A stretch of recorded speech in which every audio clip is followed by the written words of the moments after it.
L'escroc finira toujours à être escroc ou bien il finira toujours à être escroqué. Amen. Celui qui collabore avec des impudiques, il finira toujours à être impudique, soit il finira toujours à détruire sa réputation. Est-ce que quelqu'un comprend ça? Que le Saint-Esprit te soutient à comprendre. Moi, je toi aider à comprendre. Amen. Le Messie était un homme de Dieu qui connaissait la parole de Dieu, qui marchait dans la crainte de Dieu, mais en d'autre part, il avait ouvert une porte en cachette ou qui avait entraîné sa mort, et puis c'était une porte qui avait compliqué toute sa famille après son départ. Quelle porte que tu es en train d'ouvrir aujourd'hui? Porte ça peut compliquer ta vie dans les jours à venir. C'était quoi l'esprit qui était derrière les portes que le Messie est en train d'ouvrir? C'est que l'esprit des morts, l'esprit des complications, l'esprit de la honte, l'esprit d'esclavagisme. Quelle porte que tu es en train de faire aujourd'hui? Quel contact que tu as aujourd'hui? Je suis en train de parler sur des rencontres. Il y a aussi des rencontres qui détruisent. Il y a aussi des rencontres qui compliquent des destinées. Il y a aussi des rencontres qui bloquent le chemin. Il y a aussi des rencontres qui peuvent te faire des doigts, qui peuvent faire de toi son esclave. Il y a plusieurs rencontres mauvaises et bonnes.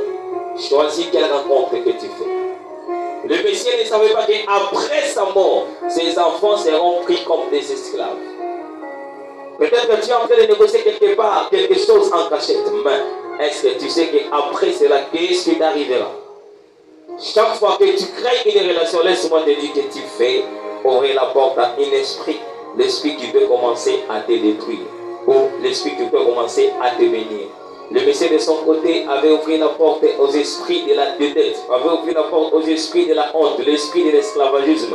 Il avait pris toute sa famille en esclave. Pourquoi? Parce que leur papa a formé la porte. Je vais dire à quelqu'un qu'un jour tu seras papa quelque part, un jour tu seras maman quelque part, un jour tu seras la grand-mère d'un grand couple de gens dans ta famille, un jour tu seras le descendant, le chef des descendants quelque part. Gère bien ton présent pour ne pas les créer des problèmes.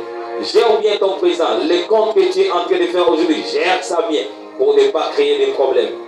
On n'aura pas besoin un jour avec Alisolo qui est mon interne. J'aime le dire à chaque fois que Bartimée était fils de Timée. Mais pourquoi? C'était quel rapport de nous faire expliquer l'histoire de Bartimée et de mettre le nom de Timée à l'intérieur? Sans expliquer l'histoire de Timée. C'est que Timée avait des choses qu'il avait fait où ils ont relié son aveuglement à un ami. À Bartimée. Amen, l'église. L'homme qui était homme de Dieu, qui marchait avec la connaissance de Dieu, qui craignait Dieu, il donnait l'apparence d'être un vrai serviteur de Dieu, mais en réalité, il était une personne qui ne se confiait pas à Dieu, mais qui se confiait aux poches des autres. Pourquoi aux poches des autres? Parce qu'il demandait des dettes par-ci, par-là. Mais toi, tu dis que ton Dieu est le pourvoyeur. Tu nous as enseigné le Dieu d'Abraham, mais pourquoi tu as des dettes? C'est un monsieur qui donnait l'apparence de faire confiance à Dieu, or il faisait confiance aux hommes. Amen, l'église. Et puis à la fin, la porte qu'elle avait ouverte, ça compliquait sa famille. Quelle porte que tu ouvres aujourd'hui? Pose-toi des questions, ça peut compliquer, ça peut aussi bénir. Toi qui es prêt à faire des rencontres cette année, sois prudent. Celui qui fait des rencontres avec de bonnes personnes finit à être une bonne personne et puis sa réputation il en a bien. Mais celui qui fait des rencontres avec de mauvaises personnes, ça finira toujours.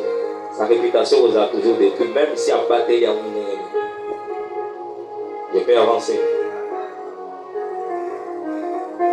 De mauvaises rencontres conduisent toujours à la chute. Je vais parler à quelqu'un.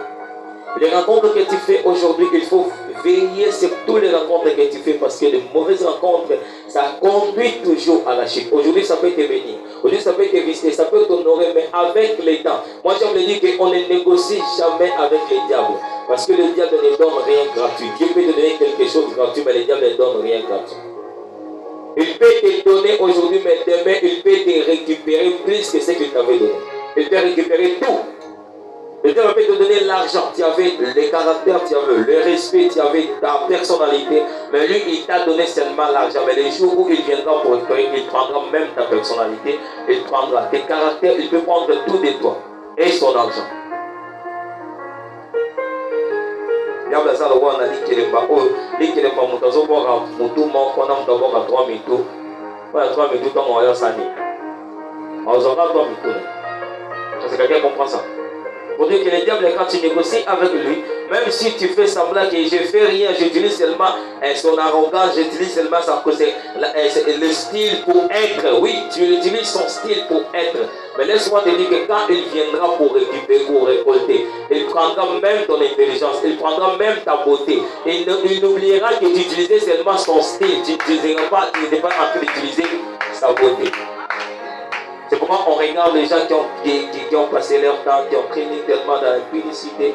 Tu vas commencer à regarder, tu regardes ta vie, tu vas voir que même la beauté est partie, tout est parti.